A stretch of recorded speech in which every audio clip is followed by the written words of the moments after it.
Tēnā koutou katoa. Nau mai harumai and welcome to tonight's online live stream kōrero, Arts and Climate Innovation. Ko te lina wihi peihana tōku ingoa, he uri ahau no Ngāti Tūkorihe me Ngāti Raukawa. Thank you so much for joining this event, which is hosted by Track Zero, PANS and Auckland Live. Joining us tonight on the panel, we have some fabulous panelists, and the topic that we will be discussing is Can Storytelling Ignite Change? And I'd like to start our session tonight with a karakia. Me karakia tātou. Tū taua mai I runga, tū taua mai I raro, tū taua mai I roto, tū taua mai I waho. Kia tau ai te mauri tū, te mauri ora, ki te katoa, haumi e, hui e, tāiki e. I'm very pleased to introduce my co-facilitator for tonight's panel, Sarah Meads from Track Zero. Kia ora, Sarah. Kia ora. And a big welcome to those of you watching live on Facebook and YouTube. And thank you to those of you who may watch this a little later on. We hope that you're all keeping well in level 2 and 3 across the country. Arts and Climate Innovation is a series of non-partisan live stream kōrero bringing together speakers from the sciences, arts and creative and cultural communities to hear their perspectives on the powerful role arts can play in shaping a fair carbon neutral future. It's a series of 6 kōrero every Wednesday, starting now at 7 p.m. and exploring a range of themes from how arts and culture can support how we transform the way we think and behave, to giving agency to young people so they feel that their vital voice is heard. Today's panel is about the role of storytelling and how it can change minds. Statistics can feel impersonal and hard to grapple with, whereas a dance, film, or poem can tell the climate story in ways people feel rather than just know. This can provide an entry point for people to understand our natural world, to become more open to information, and feel part of shaping a more inclusive, resilient future. Sharing their thoughts and insights this evening are digital filmmaker, curator of Manamoana and senior lecturer at Toi Rau Whārangi College of Creative Arts at Massey University, Rachel Rakina, commissioner on the Climate Change Commission and professor and head of the School of Geography, Environment and Earth Sciences at Te Herenga Waka, Victoria University, Professor James Renwick, Chief Executive and Artistic Director of Te Tairāpiti Arts Festival, Tamawaipara, and producer and founding partner of Brown Sugar Apple Grunt Productions, Kiriwakia. And we'd love to hear from you during the panel. If you have any questions or comments that you'd like to ask of our panelists, please enter them in the Facebook or YouTube comment section. And we've got a team behind the scenes here from PANS and Auckland Live and Track Zero who can capture those questions for us, and we'll ask them of our panelists. So I'd like to welcome our first panelist, Rachel Rakina. Rachel is from Ngā Tahu and Ngāpui. She is a digital filmmaker known for her collaborative practice. She's been exhibiting internationally for over 20 years with work in the 52nd Venice Biennale and the National Gallery of Canada and around New Zealand. Rachel is founding member of Pamanu, a collective Ngā Tahu contemporary artists, and a senior lecturer at Massey University College of Creative Arts.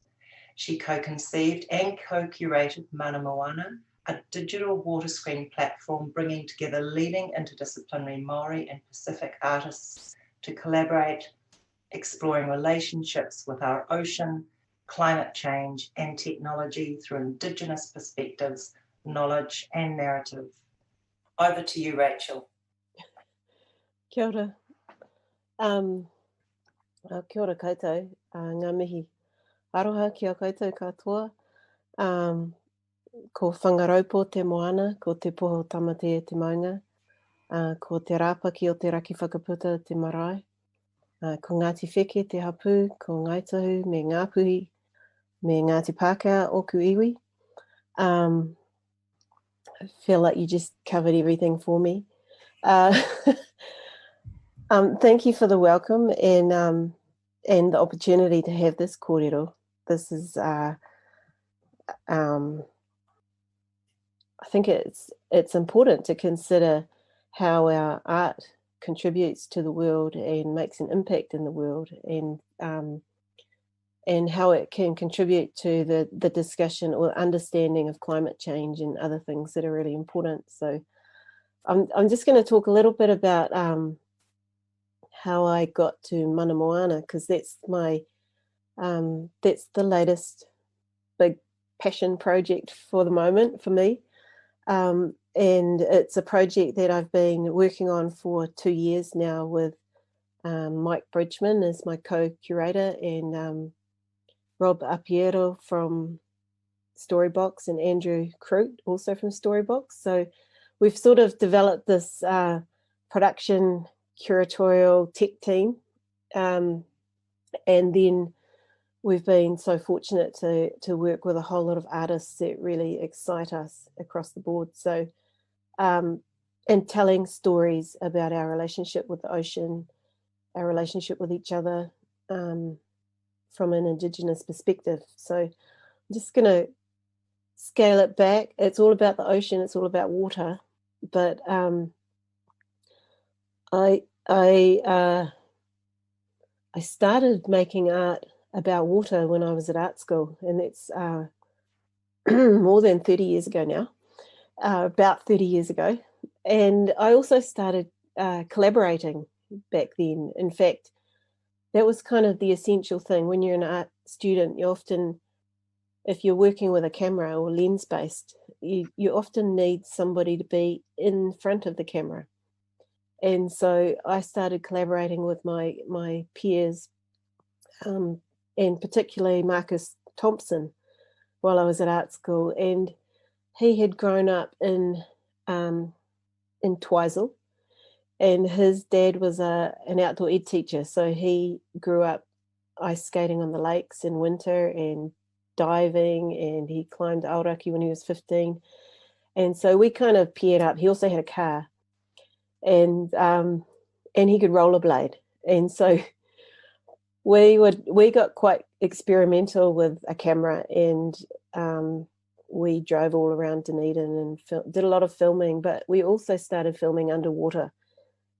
And we would take turns. One of us would sit at the bottom of a pool with a tank and the camera, and the other one would be like swimming around. And then we'd swap, and then we'd go into the edit suite. And because we had so little equipment at the time, we had one edit suite, and we would book ourselves in as students, right? 24-hour booking in.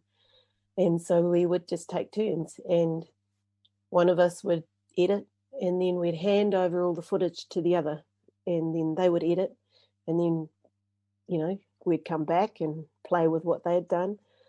And so sort of that way of working that's collaborative, a little bit of surprise every day, because you don't know what they're going to play with while you're sleeping, and working with other creatives, and also just in the environment became, we took the camera out to the ocean as well. And that really was the beginning of me working with water as a really central theme. And so throughout my the time that I've been making artworks, water is probably the central theme you'll see through all of it, but particularly people in water. So it's not water by itself, it's how we float and relate to water. I made it, I was part of Kaitohu Whānau, and they agreed to have their emails in the water and to perform in the water as long as we had a uniform and they didn't have to swim naked. So we developed the, kapahaka kind of underwater uniform that involved straws and sinkers, lots of sinkers in the poi, and it was absolute chaos, but loads of fun. And I think in the process of working with people in those kind of environments, every time I do that and work with other people, it shifts all of our thinking. So I started thinking about the water and how the internet was this space that, you know, what happened between me sending an email and you receiving it. And I started seeing that as a fluid, non-place space. And so then I started mixing emails into that water and people. But when I worked with kaitahu whānau and they all jumped in the water and tried to do kapahaka, they sort of jumped in the water and went, "Hey Rachel, we're like whale rider, but we're the whales." And I thought, yeah, and we started developing movements that were culturally inspired, and filming. You know, people had ideas that were our stories of migration and narratives, you know, with tangaroa and all those sorts of things. And it sort of made it sort of shifted the whole thing from made it cultural, I guess. It sort of embedded our beliefs in the water as well as land, and it was an idea that I'd worked with for a long time. And so it's through the working with other people that the ideas take form, and then they take form for all of us moving together. So the water kind of, I've actually read a book called The Biography of Water, which was quite hard reading, but it covered everything from physics to chemistry and everything else. And it meant I was kind of open up when people saw the work. They thought of other things. So I showed a work early on, and a kaumātua saw it and said to me, "Oh, seeing the people swimming underwater, it makes me think of how people go back to Hawaii after they die." And so the year after that, my mother passed away, and so I made a work, mihi aroha, and it had all the emails that people sent me, and you know, sending condolences, and the words mihi aroha were throughout all the emails. And so I was sort of able to express that notion by putting people, you know, under the water with the emails.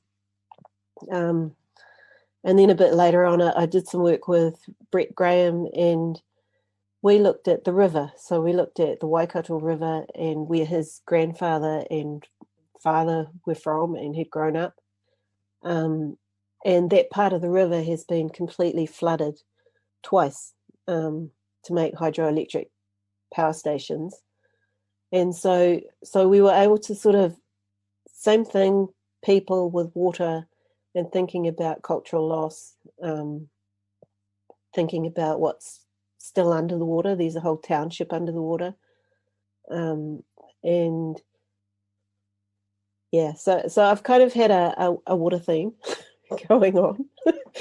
But more recently with Mana Moana, and being a co-curator rather than the artist, and the project has enabled the project to open up to other artists from across disciplines, and many of them have been working with themes of climate change, our place in the Pacific, our relationships with the water and the ocean, our whakapapa to the ocean, and across the islands, and what all those things mean to us in the present day. And so, you know, rising sea levels, changing climate, all those things are able to be expressed through us exploring our relationships and our whakapapa with the ocean, with the environment, as well as with each other. So I think I'll end it there for now as an intro. Yeah. Kia ora, Rachel. Thank you very much. I did have dived into the Mana Moana website, and I encourage anybody who's out there, if you just go to manamoana.co.nz, you can experience these incredible artworks that Rachel was just talking about. And a real sense that came across to me strongly was the artists, and in particular our feeling of responsibility as kaitiaki to the environment, and how to have a relationship with the environment seemed to be a very important thing that was coming through. And it was also wonderful to see, because I know Rachel's work with water from early days with your collaborations with dance artists like Karina Hunziger and Louise Portuguese-Bryant and Menenia Gray. And it's wonderful to see a piece by Louise Portuguese-Bryant also sitting inside that curated works of Mana Moana. So thank you very much, Rachel, for your kōrero this evening. Now I'd like to introduce our next panellist, Professor James Renwick. James is a commissioner on the New Zealand Climate Change Commission, which is responsible for providing independent, evidence-based advice to government to help Aotearoa transition to a low emissions and climate resilient future. As mentioned earlier, James is also Professor and Head of the School of Geography, Environment and Earth Sciences at Victoria University. He's also the recipient of the prestigious Prime Minister's Science Communication Prize in 2018. In recognition of the way he communicates climate science. James was also part of the team that won the 2019 Prime Minister's Science Prize. He's worked as a lead author for the Intergovernmental Panel on Climate Change Assessment Reports and is co-chair of the WCRP Climate and Cryosphere Project. James is passionate about science communication and about harnessing the arts to tell science stories. Welcome, James. Kia ora, Delena. Thank you so much for that introduction. And kia ora tātou to everyone listening in or watching later, especially to Sarah and to you, Delena, for making this happen this evening. And a really special thanks to Rachel for the lovely kōrero about water. You know, water is really a critical part of the story as far as climate change goes, as far as life on Earth goes. So what happens with water, whether there's too much of it in future, too little, or a bit of both, really affects how we live our lives and how we can live our lives. So, yeah, I think it's really critical to understand what's happening with water around the world. So, yes, I'm a climate scientist. I've been studying the weather and climate for many years, for decades, actually. And I've been involved in the Intergovernmental Panel on Climate Change for 20 odd years now. And like a lot of scientists, I think, I had the idea originally that, well, if the policymakers, if the public understand the science, then we'll get all the action we need, we'll get all the responses, we'll reduce emissions, everything will be fine, right? And obviously that is not the case. So there hasn't been a lot of action for 20, 30 years around how we deal with climate change. And the rate of climate change is really starting to pick up, and we're seeing extreme events really starting to bite in terms of things like heat waves, extreme fires, floods, droughts. It's starting to become, you know, you only have to look in the newspaper every week just about, and there's something going on. So we're really starting to see climate change being an issue that affects all of us. And it really has become an urgent problem. If we had started dealing with it back 30, 40 years ago when it was first identified as an issue for society globally, then I think we would be on top of the problem now. We wouldn't be having this conversation tonight. But we didn't. And it has become absolutely an urgent problem. And this is what motivates me to help society, to help policymakers understand the issues and understand what it is we need to do and how urgent it is to take action. So it has come down to the point where this decade, the decade of the 2020s, from now until 2030, this is the critical time. This coming decade, really, it's one of the most important times in the history of humanity. If we can get on top of greenhouse gas emissions between now and 2030 and reduce them down to zero over the 20 odd years beyond that, then we can be looking at a really quite bright future. If we don't do that, then we can be looking at some pretty, ultimately overwhelming problems with climate change and how we deal with the consequences. And the future could be pretty miserable, actually, for a large sector of the human population. So it really feels to me like a fork in the road. This year and the few years coming from now, if we can really mobilise and get on top of the problem, then we can get on top of the problem. It is our responsibility. It is our actions that are making all the difference. And if we don't, the future doesn't look really very bright at all. So what I want to see is that brighter future. I've been talking about the issue for a long time, and I understand that we do need action on climate change, and what we really need is engagement, really emotional engagement from society at large, and especially that kind of engagement from policymakers, from governments, from big businesses.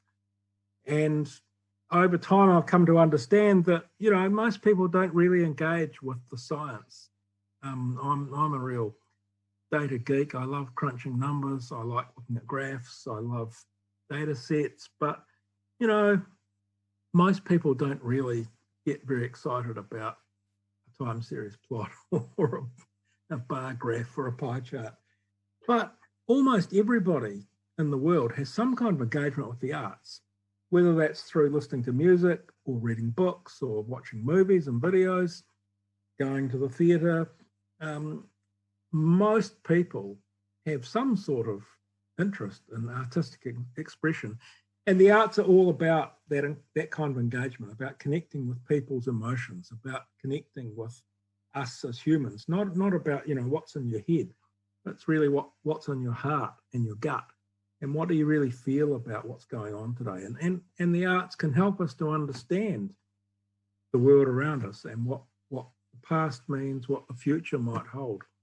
So, it really excites me, the idea that I can work with artists, with the arts community, to help tell stories, like Sarah was saying at the beginning, to help people really get what's going on with climate change and get why it's important to take action and how urgent it is to do this.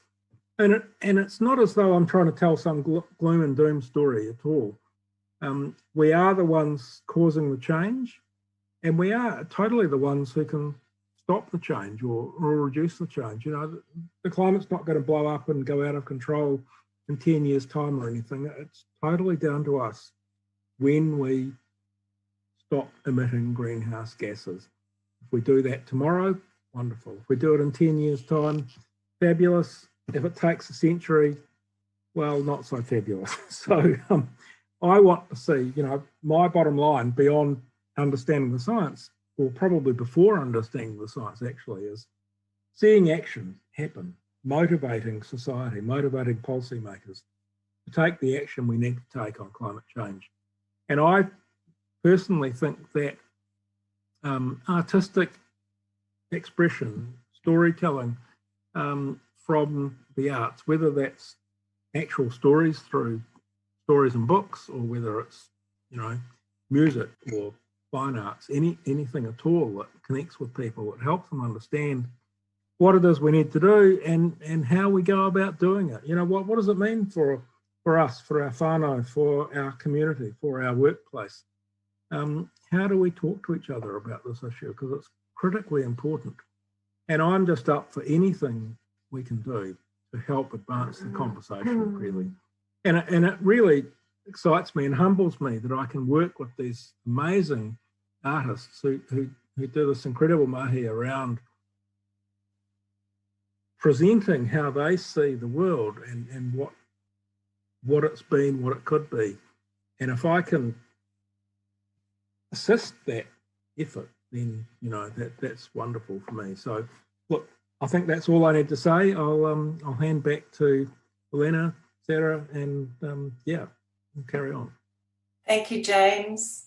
I like that concept you had of we need action, but we need engagement, as a precursor to action. and the fact that arts can reach inside our hearts rather than just our minds.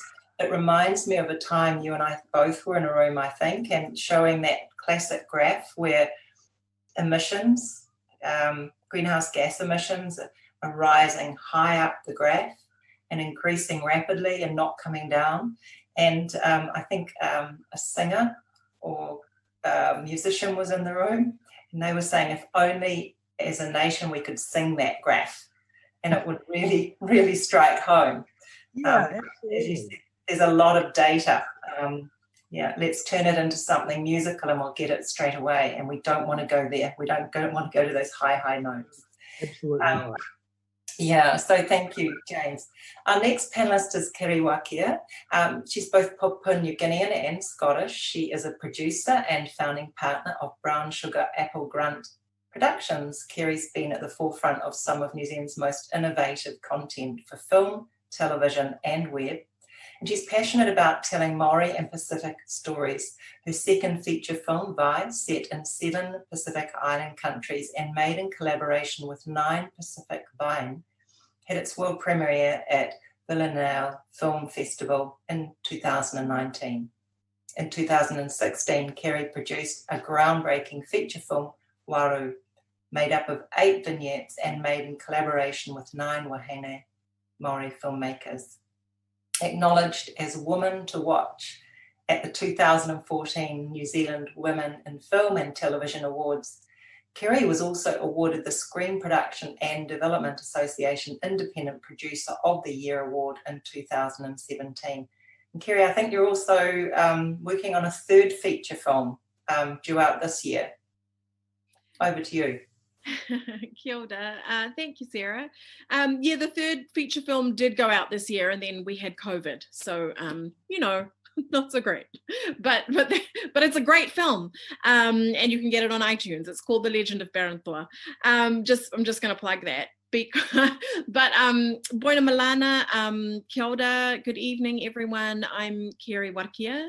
I'm half Papua New Guinean, half Scottish, and I live in Hawera in South Taranaki, in Aotearoa. And I'm a producer. I'm a career producer of film, of television, of web content, and I'm really passionate about the environment. I'm also a novice but an avid gardener. I love my garden, and I love the outdoors, and I really am interested in bringing together I think caring about the environment and being engaged about the environment, and also the type of work that I do, not just on the screen, not just in the stories, but also behind the screen, what we do in our production company, what we do in our productions to manage our waste, and I guess try to be as zero waste as possible, try to minimize our footprint as much as we can. And really, I think for me, it's about bringing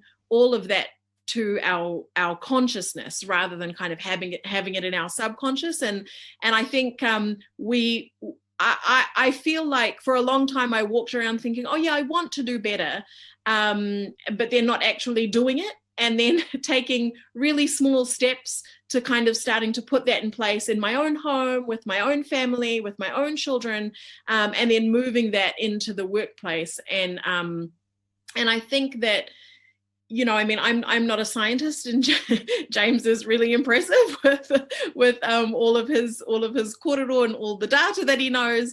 But I think for me, it was kind of all of these small steps to be engaged, and then how do we get that engagement on the screen, but also behind the screen, and have it ripple out and have an effect that I guess a collective effect that works. And one of the films I think that probably mostly speaks to environment and environmental change and connection to land and connection to how we can do better is Vai, which was a feature film made by 9 Wahine Pacific women. And in that story, one of the conditions of that project was to have this theme throughout it, which was a connecting image system, and that connecting image system was water. And so the interpretation of that, and vai itself, the word vai, sort of is widely recognized across the Pacific as the word for water, or wai.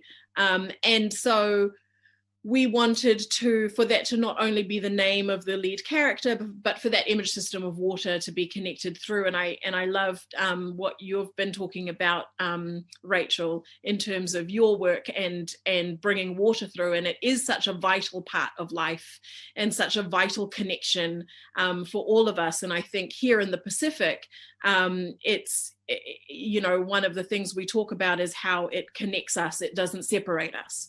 And so taking care of that water is really important because it is a connector. It brings us all together, and we're all impacted by what is happening to the water, to the ocean, to the whenua, you know, to the land.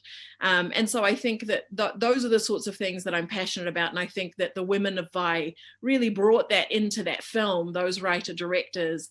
And really, I think it touched a lot of people. That film's been all over the world in many different festivals, and really can moved people and opened them up. And some of those stories are about the lack of water, the lack of clean water, the lack of drinking water, particularly in Tonga, you know, also in and how that affects us all. In one of the stories, the fact that it wasn't there and the only time you saw it was bottled, that was the impact, you know, that was the point of that, of how she was using water in that story, to be disconnected from it in that way. And so I'm really passionate about it, and I'm really passionate about all of our productions trying to be zero waste as much as we can, trying to minimize our footprint. We work with Therese Mangos from PVA, which is Pacific Aotearoa Vision, and they are a group of very motivated environmental Pacific warriors who are working to kind of bring that to our consciousness as well, I think, and bring in Indigenous wisdom around that as well, you know, not just kind of Western science, but bringing those two things together and saying, well, how can we utilize our old practices? Because also in the Pacific, many of us, like in Papua New Guinea, we still live in our traditional ways. And so how do we navigate what's Western and what's Indigenous and cultural, and bring those two things together, not just through our work, but, you know, through how we live, how we make our work. So yeah, maybe I'll just leave it at that. Kia ora, Kiri, thank you. I have to say that Vai was such a beautiful and amazing film. I hope that everybody has seen it. But yes, that what you're saying there about the connection between the character of Vai and the water is so evocative, and that just speaks to even that, you know, those Indigenous concepts, that concept of ko au te awa, ko te awa ko au, and all those ways that we as humans are so interdependent, again, with the environment, which is something I'd mentioned earlier. So thank you very much. I love the idea of bringing it to consciousness, out of the subconscious, and how you started at home, then brought it into your workplace, and it's a part of the way that you make your work from now on in. It's very inspiring. Thank you, Kiri. And now I'd like to introduce our final panelist for this evening, Tama Waipara. Tama is the Chief Executive and Artistic Director of Te Tairapiti Arts Festival. He's also an award-winning composer, singer-songwriter, musician, musical director and performer. He is a master's graduate of Manhattan School of Music in New York, and he's recorded and released several albums, one of which, Fill Up the Silence, won the Best Roots Album at the New Zealand Music Awards. Along with Mahuia Bridgman Cooper, he composed the sound score for the feature film Mahana, which won an APRA Silver Scroll for Best Original Music in a Feature Film. And he also composed the music for the documentary Merata, How Mum Decolonised the Screen, a film about iconic filmmaker Merata Mita. I can say that within the concerts and other events that Tama composes for or creatively produced, the story arc and the storytelling of the event is always a very important factor of whatever work he's creating.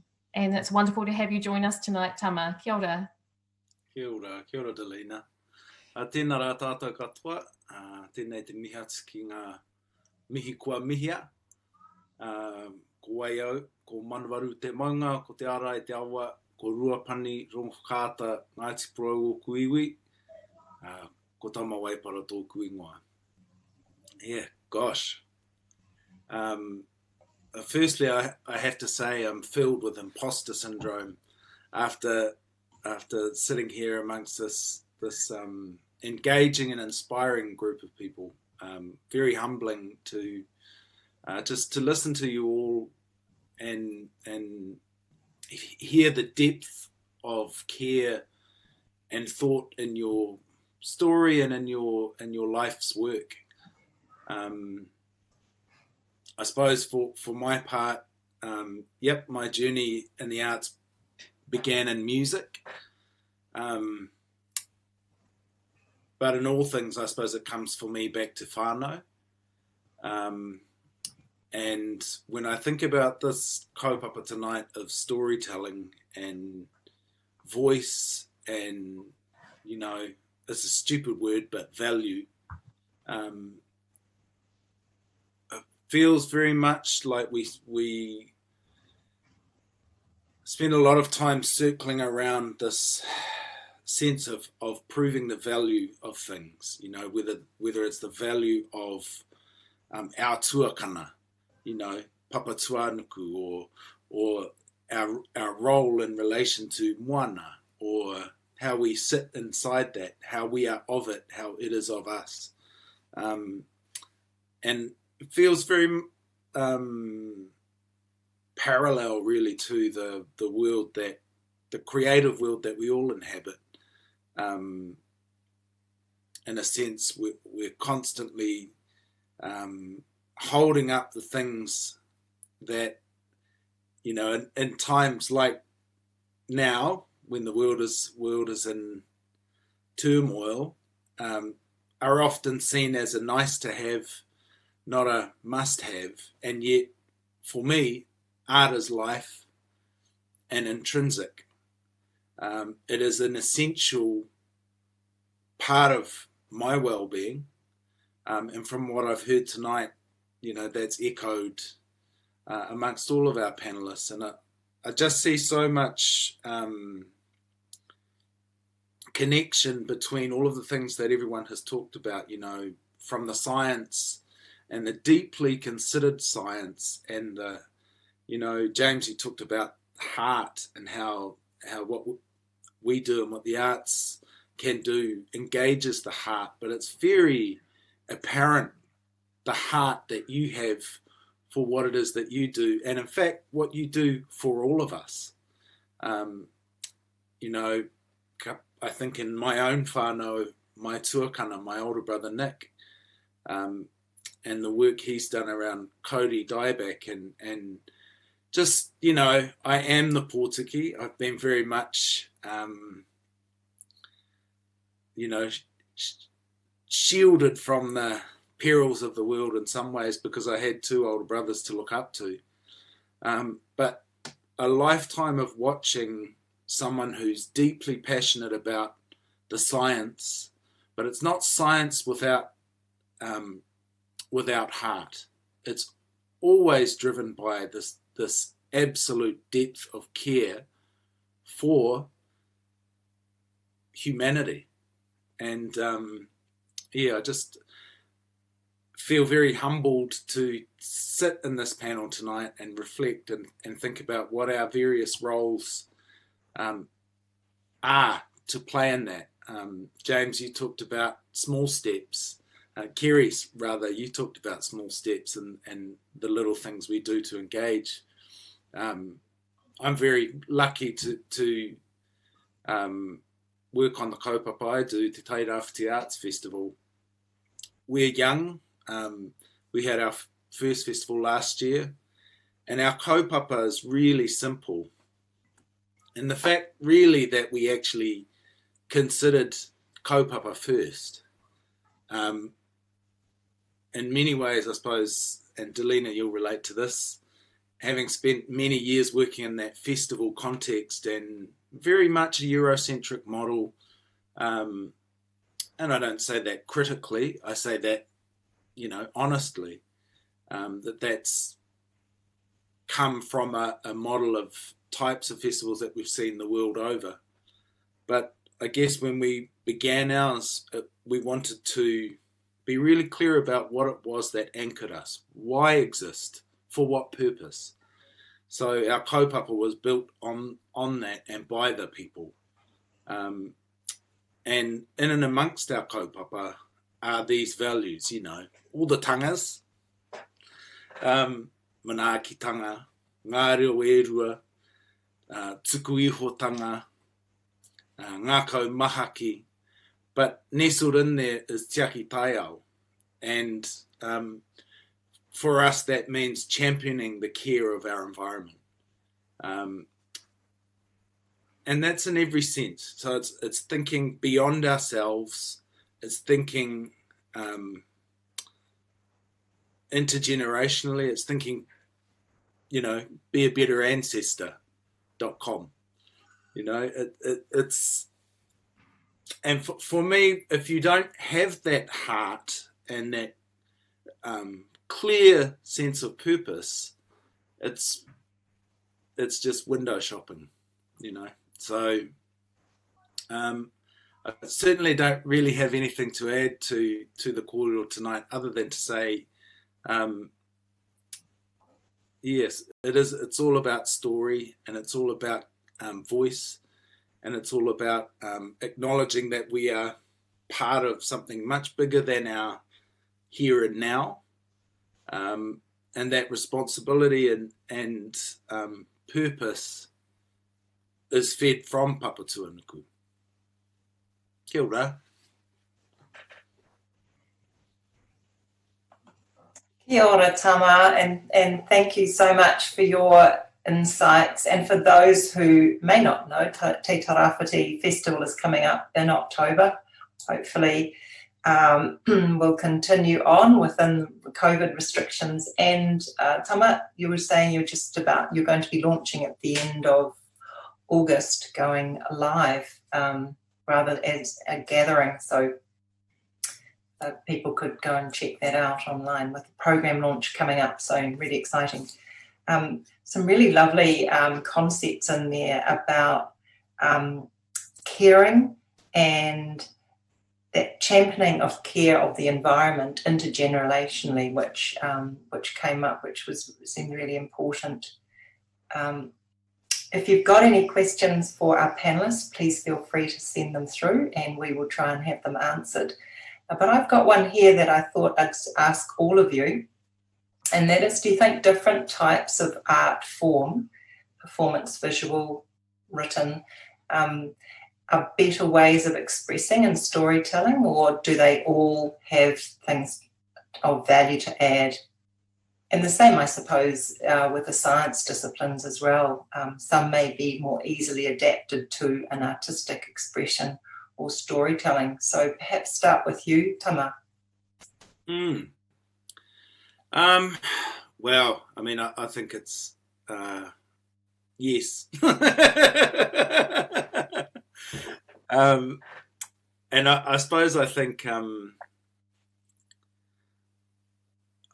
mean, I only have to think about last year's festival and, you know, works like Manawa Moana, which was George Nuku's Bottled Ocean installation, and just the really powerful way a seemingly simple idea can be translated into the most powerful and engaging means of telling a story. So, you know, there was George with his plastic bottles, turning them into these fantastic sea creatures with all of these tamariki and workshops from around the region, to then be installed into this sort of cavernous space that then, when Voices New Zealand came through to present their Taonga Moana concert, they actually went into the space and sang in that space. So there was this conversation between disciplines, but same kaupapa, you know. And for me, I suppose it's one of the things that drew me into the world of festivals, is that you you get to have this collaborative dialogue. I think, Rachel, you talked about the power of collaboration. And when these things are able to be in conversation with each other, either directly or indirectly, it's a wonderful thing, and it gives us all a way of accessing or reflecting or being provoked and responding, either, you know, directly or indirectly. So yeah, I don't know, I might have veered from the answer, but yes is the short answer.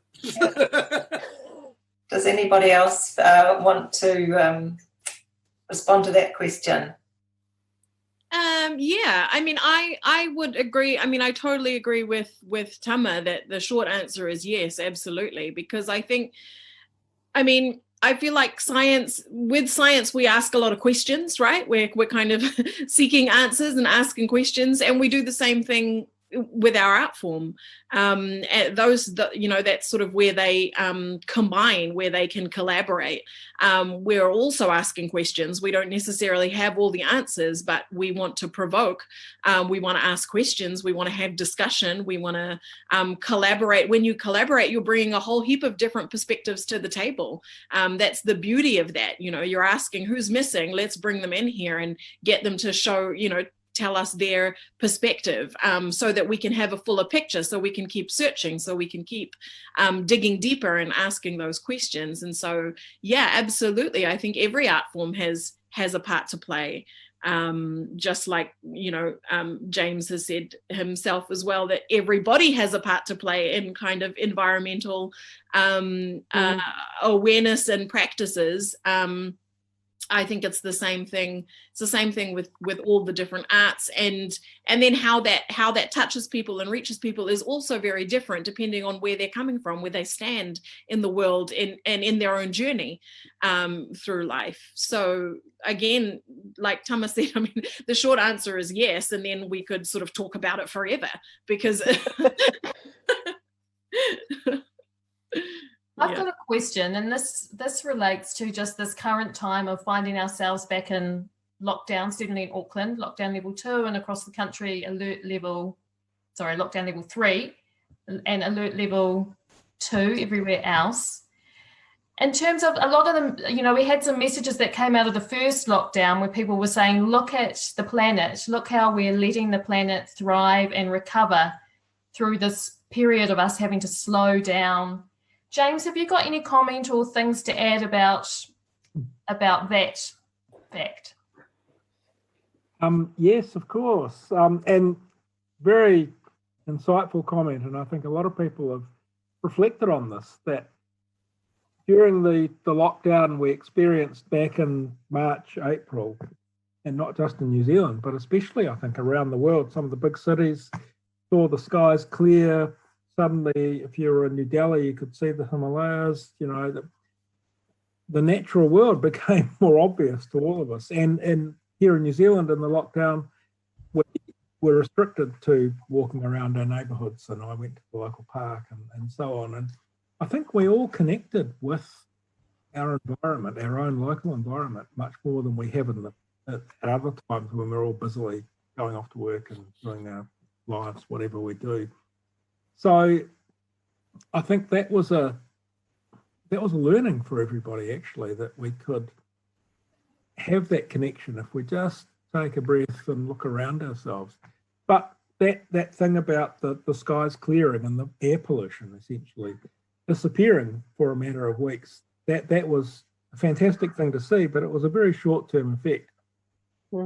Pollution, smog and so on, you know, it comes and goes on a matter of days and weeks, and if you turn off the factories a bit and shut down the driving a bit, the skies do clear. But in terms of climate change, the reduction in emissions of greenhouse gases, which is also a real effect this year, it's probably a fairly short-term blip, and we need much longer-term efforts to reduce emissions to see climate change slowing down and eventually stopping. So to me, it's been a lesson, an example of what we can do if we all work together. But it also tells me that this kind of action needs to be bedded in longer term. We need to find sustainable ways of reducing emissions, reducing the effect we have on the climate, on the environment. so that we can continue and we can improve what we're doing and get to zero carbon and so on in the next few years and decades. So it's I think it's shown us the power that we have, but we now need to exercise that power in a way that's going to work into the future. It's been there's been a lot of tension between, you know, that experience of lockdown. I'm in Palmerston North, and okay, I found this on the web for experience of lockdown. Science is trying to help you. thanks, Siri. What I was going to say is that the birds came. You know, I just live in, you know, Palmy town, and out my window, I've been sort of lots of zooming, but out my window in front of me, I've had like 6 or 7 Kiriwakia. I've never seen that many in our little garden, and it was just the birds came in, and the sound dropped, and the day that cars started up again was awful. Yeah. And it was that tension between the need to get moving again so people's lives could be less disruptive and people could earn money and all those sorts of things, compared to that time of knowing that nobody's going to visit. It's really nice, isn't it?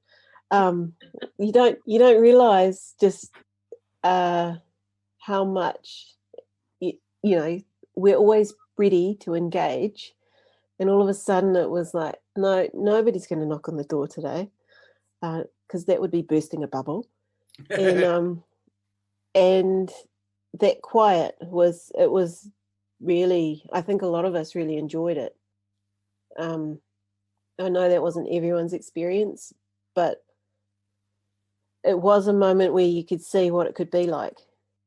But it was, yeah, I wondered, James, if it was something we could do, you know, once a year, you know, have a 4-week, you know, like Ask the world to shut down for. yeah, it's like, right, we're going into hibernation, we're going into shutdown, everybody's got their internet sorted, and you know, like, what about regular, you know, maybe not a whole month, but maybe why not regular like that?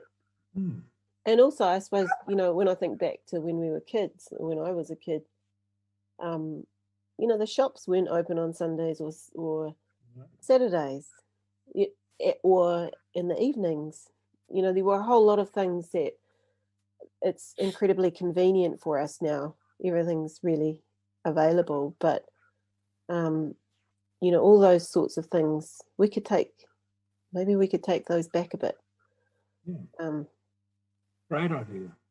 It's interesting. It kind of comes back, Rachel, to what Tama was saying about value and the value that we place on things. And I guess what's the value when we actually have to stop and think about our neighborhood, about our maunga, about our backyard, about the birds, about the animals, you know, what's the value that we put on those things? What's the value that we the whole value system can be evaluated, you know, like, I think that's probably also something that maybe science and the arts agree on in terms of how we look at the value of not just the artwork that we do, because that was something you were talking about, Tama, that art is like water. It's vital.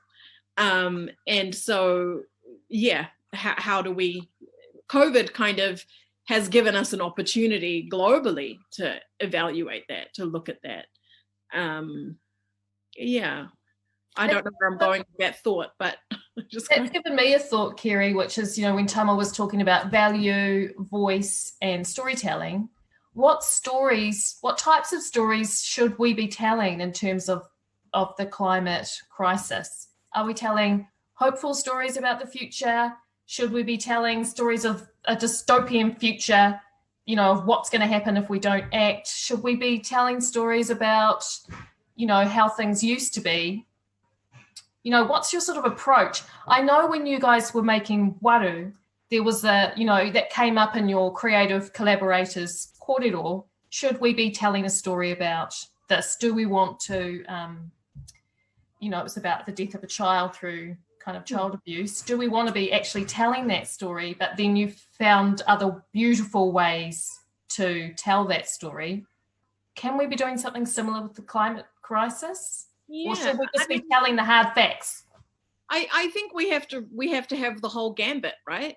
Like, I mean, I feel like we have to have everything. We have to have the hope. We have to have the reality.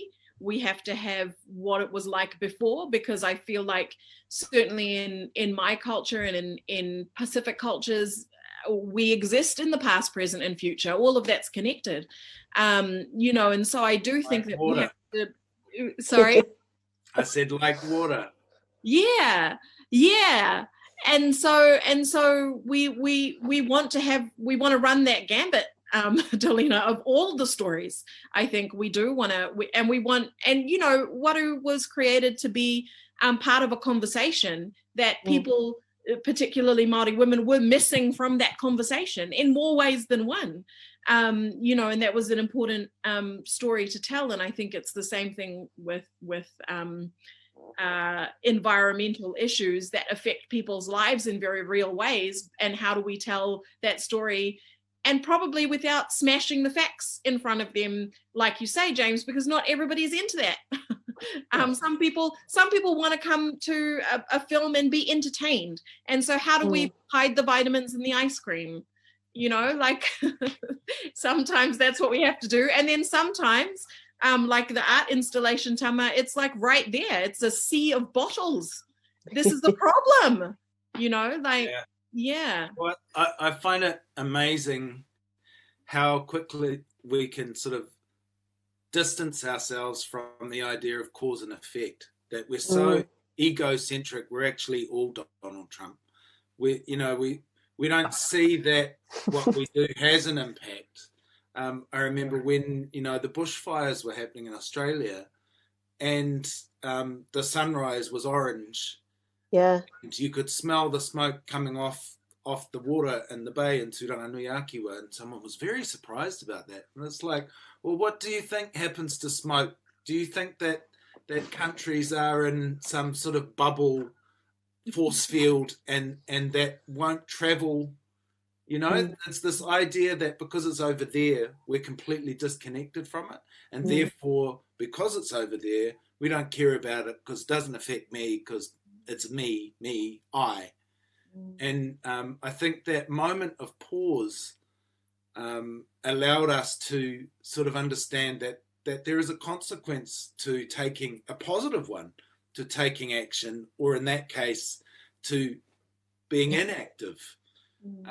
And it's that shift between conscious stillness, I suppose, and understanding that every day, every action has some level of cause and effect. And it just amazes me how quickly we have, you know, reverted to our, well, as long as I'm all right. Yeah. Kiri, It's a bit the same with the, you know, COVID. We were in our bubble here, and actually, you know, we're safe here now, and then that's proven itself not to be the case. We've got a couple of great questions that have come in from the floor, so I'd just like to ask one of these. The first one is, art is sometimes seen as a novel way to communicate science ideas, but in what ways might art, in particular art generated from Indigenous worldviews, reform and or challenge science as the dominant worldview? Because science is not divorced from technology, development and colonization. So who would like to perhaps share some thoughts about that question? How could art reform or challenge science as a dominant worldview? Well, I sort of, and this is probably a really inadequate answer to a very thoughtful question. You know, art and science are, to me, in many ways, the same thing. It's understanding the whakapapa of who you are on Earth means that you are are aware of your connection to all these other aspects of yourself, and therefore have to consider what that is. That worldview of understanding, you know, we talked about past, present, future, of perspective, of connectedness. Connectedness. And here in Te Rāwhiti, you know, the shallow version is first to see the sun.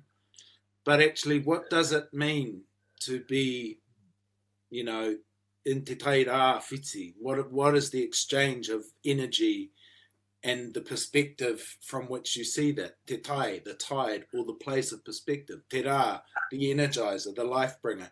Whiti, whakawhiti, the exchange. So it's how deeply do you want to dig into the things that are everyday, actually, that are normal, that are Māori, you know? So, yeah, quite a beautiful question. I don't think I've answered it, but certainly I think it comes again back to platforming, to empowering, to providing opportunity for those voices and those stories and those pukenga to come forward. Yeah, I mean, I think it is such a thoughtful question, and it's kind of a massive question too. And I think simply thinking about where we stand, you know, in terms of an Indigenous perspective, like Tama was saying, and thinking about the whakapapa, and thinking about the knowledge and wisdom that we've had from our elders, sort of them passing that down. And I think in terms of kind of challenging science, maybe more than, rather than challenging science to say science is wrong, maybe it's challenging science to say, how is science also uplifting this traditional knowledge? How is it uplifting and you know, becoming part of, that we can see that it is part of? Because I do think that everyone around the world at one point or another was Indigenous to whatever place they started from. And so it's not until they started going off to other places and then saying, no, we've got it right and you've got it wrong, and we'll, you know, that's when it sort of turned to custard, right? Like, to be you know, polite about to be extremely polite, but you know, I think it's more about saying what are the old systems that we know were working, what are those things that we know in our DNA that was passed through us, like Tama is saying, and Rachel is saying about connectedness. How do we look at those things, and then how do we cement those and uplift those with another kind of science? But again, we're bringing those things back to our consciousness, to the forefront, and we're using those things to help us. Because I mean, I feel like you know, our villages in the Pacific, we're feeling the effects of climate change, right? We're feeling it quite sort of in the everyday life. Things are changing, and so we already know that that's happening, that things are going on that are changing. Whether or not we know that that's because of factories here, there, and everywhere, you know, you're feeling it. And I feel like it's the same thing. The people in the Arctic, like, it's kind of like the poles, you know, they're feeling it the most. They're melting and we're sinking, you know. So it's kind of like I think it's more than challenging science in terms of, and I might not be understanding the question, but I don't know if the challenge is to say it's wrong, that maybe the challenge is to say, we know the real things for us. How does the data help to uplift that knowledge, and help us to kind of, yeah, utilize the knowledge? Again, I'm totally, like, you know, the thoughts aren't well formed, Delina, so I apologize. Can I just jump in there? It is, I suppose I'm thinking the science, the Western science, is a form of research that's contributing to our understanding. And so therefore it is contributing to our artwork, and it's contributing to our Indigenous understanding too. you know, we have Indigenous knowledge and science, you know, like to me, it's the big mash. Yeah. They all contribute to our understanding in the world, and probably in the art projects that we've all been talking about today, they're inherently embedded in our understanding and in the outcomes of those projects. I'm just thinking about Vi, just blew me away. It was just so brilliantly interwoven in terms of the Indigenous knowledge and the impact of what's happening, which we're hearing through other forms, like through the science, sort of through the media. We're hearing about it, and then we got to see it as well, and then understand it as interlinked. Yeah, I was also just going back to the previous question as well. When I watched Waru, it was devastating, and I was on an international flight, and I just wept.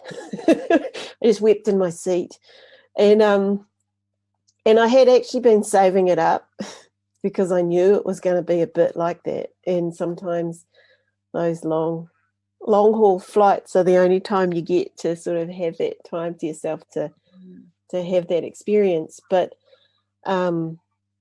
it was all laid out. And I know that with Mana Moana, they've, especially working with Carlo Miller, and last year when we did the water screen, she wrote her poetry after just delivering some poetry in Jamaica at this international climate thing, and she had read all the UN reports on the plane all the way over there, and so she arrived there quite devastated. And then all that information got sort of fed through, and we had kind of a big discussion about her poetry, because she was sort of like, you know, it went out to 12 minutes, and we're like, can you bring it back in? And she was like, oh, you have a go at editing it. I was like, ah! But in the edit, there were terms that she was really unhappy with, that like I know there was a term about having no future. There was a something that she had written, and it was just so profoundly like the mic drop kind of moment.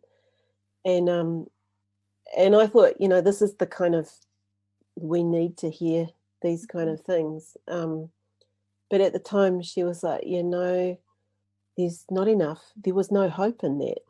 And so, you know, getting that balance, and I think it's different for every project and every artist. And you're right, Kiri, when you say you've got to have it all, because we can't cope with waru every day, for example. And we have to have those real moments in between those hopeful moments that are also real. And thank you, James, for giving us a little bit of a 10-year time frame. It's really horrifyingly short. But there is still hope in this conversation. There is, absolutely. And in fact, we've got another question that's come in that relates to that hope side and that action side, and it's, are there any resources or documents available that can be accessed to help guide people who want to have conversation with partners or family or friends to advocate for change? Maybe start with you, James. Yeah, that's another great question. Just to follow on from the previous discussion, which was wonderful, it's about, to me, it's about openness. It's about the Western arts community being open to Indigenous expression, and in science it's the same. It's about Western science being open to Indigenous ways of observing the world and interpreting what's happening. It's all about communication between different cultures, really. But talking about communication with individuals in your whānau or with your circle, there are some good resources out there, and I'm immediately thinking of a few websites you could go to. Maybe we could put this out. There are some very thoughtful resources, YouTube videos and things. And in terms of action and what we can do, that one of the really impressive things that I've seen is the Drawdown Project, which is an effort to talk about what communities, what societies, what countries, what individuals can do to reduce emissions and to further that cleaner future. So maybe we could put the links to those things up online. Beyond that, I think talking to your own partner, children, whānau, people in your circle, I think it's not so much about talking about the scientific facts. It's about, well, what does it mean to me? What does it mean to us? What is our future? What is our collective future going to look like? How can we steer our future to be what we would like it to be? And what resources do we need to understand what to do? So I don't have an answer to the question really, but I could certainly provide some links and some ideas around what people could have a look at and how they could see what others have done in that area. Thank you, James. We have also got another question that's come in, and it's about how kids can take things to heart, and they definitely need some perspectives that allow them some agency to help make a difference. So this person is wondering how art and science might best combine to give them more of that voice in this space. Well, maybe while I'm speaking, I guess that sense of agency is really important for everybody. It's a huge problem, and if we just think, well, there's nothing I can do to make a difference, then the natural response is to despair or just switch off, I suppose. A great example for me is the school strike movement and the whole mobilisation of young people around the world. And that really has made a difference. I heard from a member of the UK climate, their equivalent of our Climate Change Commission, who was saying that kind of activism has actually shifted policymakers' thinking in the UK, and they're going harder about action on climate change because they see that the public mood and young people are really agitated, upset, anxious for their future, and that's made a difference for them. So having a sense of being able to influence the policy process, I think, is really important, and that applies to probably more to young people than it does for older generations, such as myself. So I think getting that idea across, but also helping people understand, young people especially, understand that we do have the power. We are the ones causing the climate to change. We're the ones who can stop it from changing.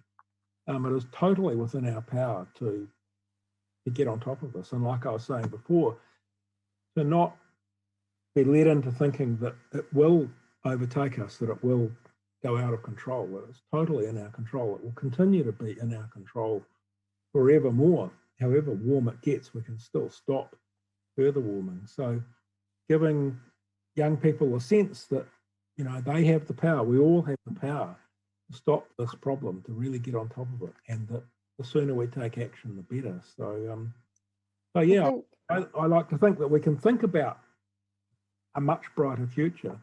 We do need to take that action, but we do have control over it, and we do have that power. That's probably a good note to finish on, I think, James. And it brings me to say thank you so much for joining us today, and a big thank you obviously to our panellists, James, Rachel, Kerry and Tama. And of course, recordings of this will be live streamed and available to view on the PANS Track Zero Facebook page and Auckland Live YouTube page, YouTube channel. And a big thank you to the team behind the scenes from Track Zero, PANS and Auckland Live, and also a big thank you to our supporters, the Royal Society and the Big Idea. As James said, we do have the power. We have the power to make the change. And our online live stream kōrero Arts and Climate Action will continue next Wednesday, the 26th of August, with the topic Artists, Creative Disruptors. So please join us again. Next week, we will be speaking with Pua Waikens, Grace Taylor, Joseph Michael, and Professor Tim Naish. And I'd like to just close our session today with a whakatauki, which I think has been very relevant to tonight's kōrero about water. Ko te wai te ora o ngā mea katoa. Nō reira, tēnā koutou, tēnā koutou, tēnā koutou katoa.